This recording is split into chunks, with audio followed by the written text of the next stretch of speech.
الرحمن الرحيم. النهاردة بإذن الله هنتكلم عن الماسيتر هايبرتروفي، ودي من الحاجات اللي بتدي سكوير شيب للوش وبتبان أوضح مع الشد على السنان، وعشان كده بنحقنها بالبوتوكس عشان يقل حجمها. طيب قبل ما نتكلم في طريقة الحقن عايزين نعرف ايه هي العضلة دي. العضلة دي بتكستند من الزيجوماتيك بروسيس للتمبرال بون وبتروح لحد الماندبل، والاكشن بتاعها ان هي تعمل elevation للماندبل عشان تقفل البق and to occlude the teeth in the mastication. كمان بيكون ليها small effect في side to side movement والretraction والprotraction. طيب دلوقتي لو انا عايزة اشتغل حالة زي دي هعمل ايه؟ اول حاجة زي ما قلنا دايما بنخفف او بنحل البوتوكس بتاعنا في 2.5 سنتي صناعي.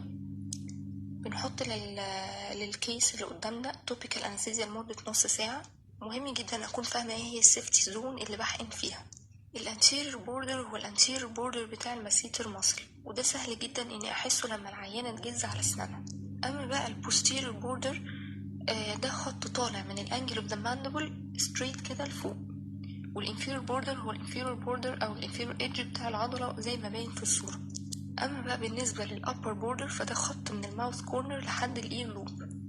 طيب احنا محتاجين قد ايه من البوتوكس للسايد الواحد؟ في السايد الواحد محتاجين من 15 ل 20 وحدة من البوتوكس، يعني 3 أو 4 شرط كبار. بحدد في السيفتي زون اللي انا شرحتها 3 أو 4 نقط، بشرط يكون كل نقطة حطاها بينها وبين البوردر، يعني بين كل نقطة وكل بوردر يكون في 1 سنتي مجيش جنبها، وكل نقطة بحقن فيها 5 وحدات، يعني شرطة كبيرة من السرنجة بتاعت الانسولين. بحقن انتراماسكولاري وديب. طيب ايه المشاكل اللي ممكن تحصل؟ اول حاجة الجنرال كومبليكيشنز اللي قلنا عليها قبل كده. تاني واكتر كومبليكيشن ممكن تحصل ان يكون في مشكلة في المضغ، والمشكلة دي بتحصل بعد من اسبوع ل4 اسابيع من السيشن، وبترجع بعد كده الامور لطبيعتها عند الاسبوع ال12 بعد الحقن بشكل تدريجي طبعا. والمشكلة دي ممكن تؤدي لمشكلة تانية، بس دي حاجة رير ان يحصل زي نوع من الكومبنسيشن لعضلة تانية من العضلات اللي مسؤولة عن المضغ زي التمبوراليس ماسل، فيحصل تمبوراليس ماسل هايبرتروفي. كمان من المشاكل اللي ممكن تحصل وهي رير برضو ان يحصل ساجنج، ودي اكتر في الناس اللي فوق سن 40، وده بيكون سببه الماسل اتروفي. ولو حقنت البلاتيزما مع الماسيتر ده ممكن يقلل موضوع الساجنج ده. كمان من المشاكل اللي ممكن تحصل حاجة اسمها بارادوكسيكال بولجينج، وهنا بيحصل بولجينج للعضلة مع الماستيكيشن، وده بيكون بسبب ان السوبرفيشال فايبرز اللي ما حصلش ديفيوجن للبوتوكس ليها حصل لها compensatory hypertrophy. طيب هو ليه البوتوكس مش بيوصل للسوبرفيشال فايبرز بتاعت العضلة؟ عشان في تندون ما بين السوبرفيشال فايبرز والديب فايبرز اسمه الديب انفيريور تندون. الديب انفيريور تندون ده بيمنع البوتوكس انه يحصل له ديفيوجن للسوبرفيشال فايبرز، ودي رير كومبليكيشن انها تحصل. ولو عايزه اقلل العرضه ان المشكله دي تحصل بحقن السوبرفيشال والديب فايبرز.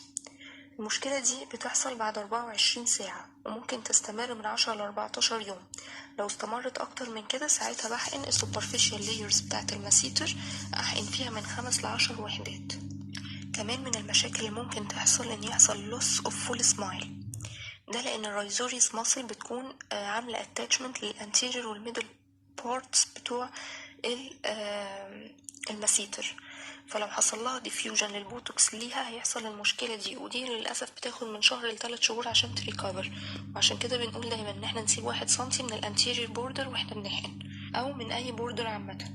كمان من المشاكل ممكن تحصل ان يحصل اسيمتريك سمايل، وده لو حقنت تو هاي وتو انتيريور، لان كده هضرب الزيجوماتيك ميجور ماسل، فدايما الحقن يكون لو وبوستيريور اكتر. وبرضو لو حقنت تو هاي انجكشن ممكن يحصل سانكن لاترال تشيك. كمان من المشاكل ممكن تحصل من التو هاي انجكشن، ودي رير برضو اني اضرب التريجويد ماسل، ساعتها بيحصل difficulty في فتح البق. عشان كده دايما بنقول بنسيب 1 سنتي من الابر سيفتي بوردر. كمان من الرير complications ان يحصل sunken temporal fossa بسبب diffusion of botox للمكان ده، وبتبان المشكلة دي بعد شهور. كمان من المشاكل اللي ممكن تحصل الزيروستوميا بسبب diffusion of botox للباروتيد، عشان كده بسيب 1 سنتي من البوستيريور بوردر.